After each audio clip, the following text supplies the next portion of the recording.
கர்த்தருடைய நாமம் மகிமைப்படுவதாக. பிரியமான தேவ பிள்ளைகளே, இந்த நாளில் வெளிப்படுத்தின விசேஷம் 2 அதிகாரம் 4 நீ ஆதியில் கொண்டிருந்த அன்பை விட்டாய் என்று உன் பேரில் எனக்கு குறைவு உண்டு என்று தேவன் யோவானிடம் எபேசு சபையை குறித்து சொல்லுகிறார்.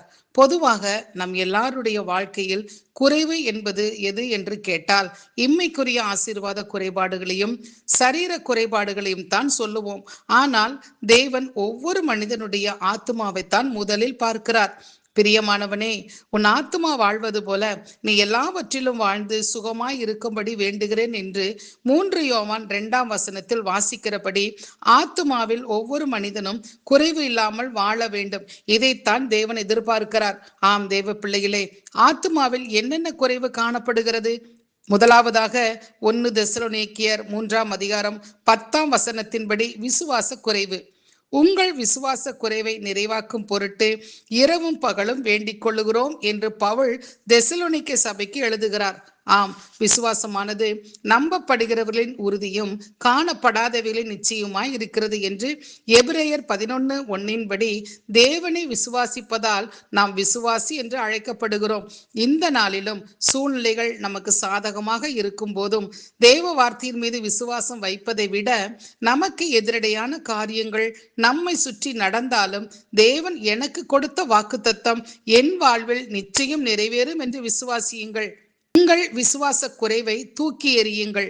2வதாக அப்ப குறைவு. ஏசாயா தீர்க்கதரிசன புத்தகம் 51 அதிகாரம் 14 அவனுடைய அப்பம் குறைவுபடுவதும் இல்லை.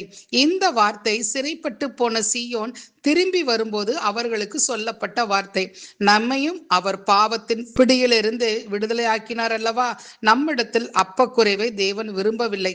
ஜீவ அப்பம் நானே என்று இயேசு சொல்லுகிறார். அப்பம் என்பது தேவனுடைய வார்த்தை. பிசாசு இயேசுவினிடத்தில் சோதிக்க வரும்போது இந்த கல்லுகளை அப்பமாக்கும்படி சொல்லும் என்று சொல்லும் பொழுது மனுஷன் அப்பத்தினால் மாத்திரமல்ல தேவனுடைய வாயிலிருந்து புறப்படுகிற ஒவ்வொரு வார்த்தையினாலும் பிழைப்பான் என்று சொல்லி பிசாசு ஜெயித்தார். ஆம் பிரியமானவர்களே, கர்த்தருடைய வார்த்தை சங்கீதம் 119:106 உம்முடைய வசனம் என் கால்களுக்கு தீபமும் என் பாதைக்கு வெளிச்சமுமாய் இருக்கிறது என்ற வார்த்தையின்படி வசனத்தால் நாம் நிரப்பப்பட்டு இருக்க வேண்டும். வசனத்தை வாசிப்பதில் தியானிப்பதில் ஆர்வம் கொள்ள வேண்டும். ஆதியில் இருந்தது போலவே தேவ வசனத்தின் மீது வாஞ்சையாய் இருக்க வேண்டும்.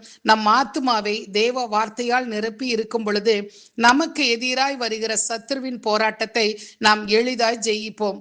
3வதாக லூக்கா எழுதின சுவிசேஷம் 18 அதிகாரம் 18 முதல் 22 வரையில் உள்ள வசனங்களில் தலைவன் ஒருவன் இயேசுவை நோக்கி நித்திய ஜீவனை சுதந்திரிக்க என்ன செய்ய வேண்டும் என்றும் 10 வயது முதல் 10 கற்பனைகளையும் கை கொள்ளுகிறேன் என்றும் சொல்லுகிறான்.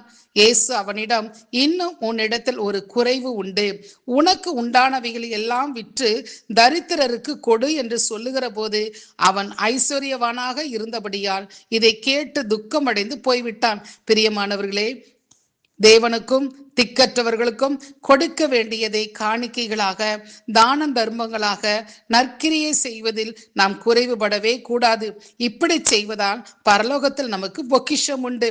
ஆகையால் இந்த நாளில் நம்முடைய விசுவாசத்தில் தேவனுடைய வார்த்தையில் கொடுப்பதில் குறைவுபட்டு இருந்தால் குறைவுகளை நிறைவாக்குகிற தேவனிடத்தில் நம்மை அர்ப்பணிப்போம். அவர் நிறைவாய் நம்மை நடத்துவாராக. ஆமீன்.